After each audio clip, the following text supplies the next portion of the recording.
Facial data suggests you may be a bit older than the target audience for this ride, but it's one of my favorites. Do you know why Rambly the raccoon loves Rambly's Railroad? Because I like trains.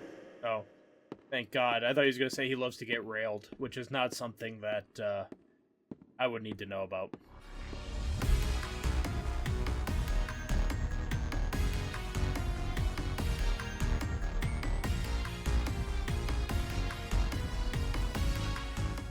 Indigo Park Chapter 1 is a mascot horror game developed and published by Unique Geese.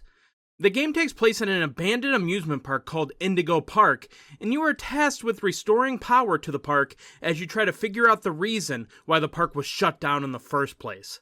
But you'll not be on this journey alone, as you will be assisted by the park's lovable tour guide, Rambly Raccoon. I'm here. What's the holdup? The gate is open. Head on into the entryway. Hold on. My mistake. The gate is not open. There seems to be an error message being sent from the gate's power unit. Lucky you! You get to be the first person to try our turn on the generator mini Rambly venture. Have fun! I found this game to be really well done and a good introduction to this world and these characters. As this game was made by a YouTuber with minimal experience making a game, it made this game even more impressive. The voice acting, the graphics, and especially the music was really well done and well crafted.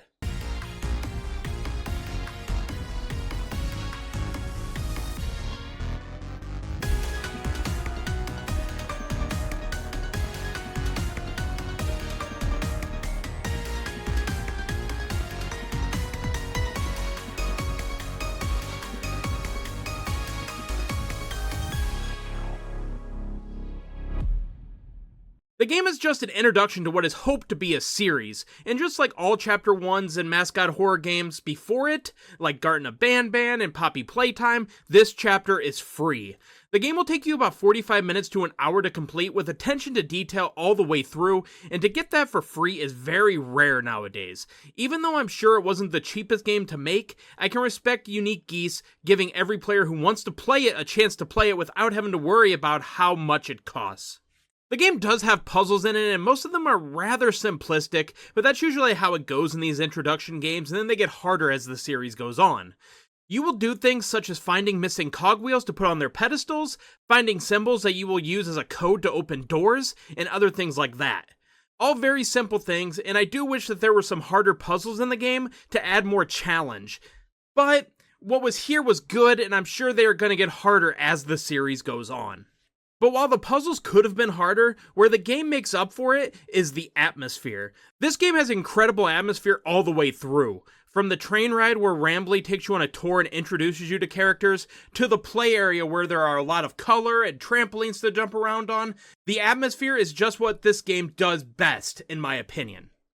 The developer did a good job of knowing when to interject music and knowing that sometimes there were sections that just didn't need music at all, as it made those sections a lot more eerie and creepy to play. And I just thought that was really well done and added to that atmosphere.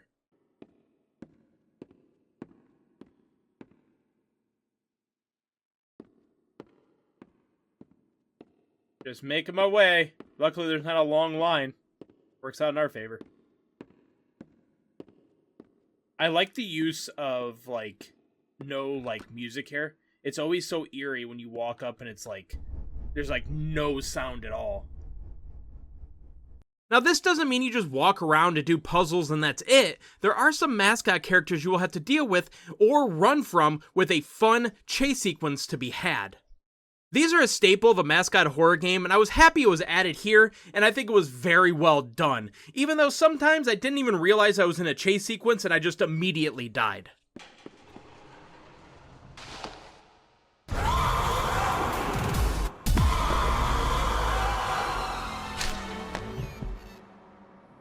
I deserved it, Molly.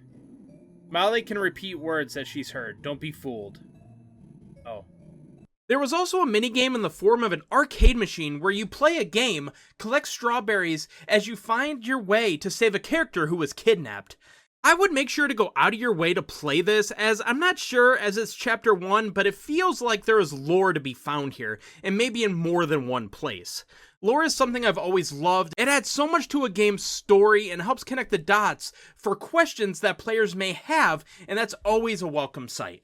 Now, the game isn't perfect. There were some graphical issues here and there, very minor, nothing major, but definitely something that needs to be patched. I also at first tried to use an Xbox controller while playing the game just to test it out, and the up and down on the left stick were inverted. Once I turned on the inverted settings, up and down was correct, but then left and right was inverted, so that whole thing was kind of a mess for controller users, at least in my playthrough, so that is for sure something that needs to be fixed. The game also comes with collectibles that you will find laying around different areas throughout the game, such as plushies and figures of characters from the park amongst other things. You will sometimes find these in plain sight and sometimes hidden in areas that are easily missed. Once you have found a collectible, you can then take these collectibles to a kiosk where you can click on them and Rambly will give you a little background on the item, sometimes in a hilarious way. Oh, I got this. I know the commercial by heart. Wow, it's the unlimited edition Rambly the Raccoon Fraction figure. Push him down and he jumps. Push him up and he doesn't. Only $19.99 at your favorite toy store.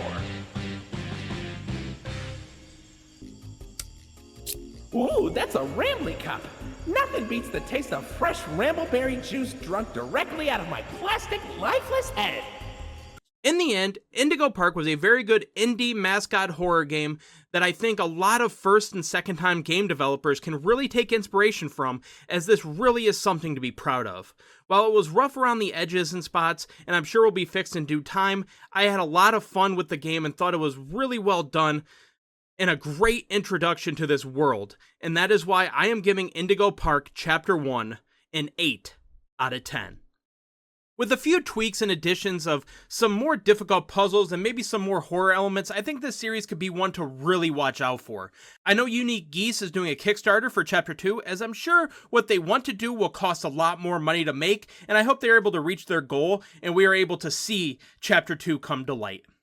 But let me know what you guys thought of Indigo Park. Did you like it more or less than I did? Let me know in the comment section below. But that is going to do it for this review. Thank you guys so much for watching, and I'll see you in the next one. Bye, guys.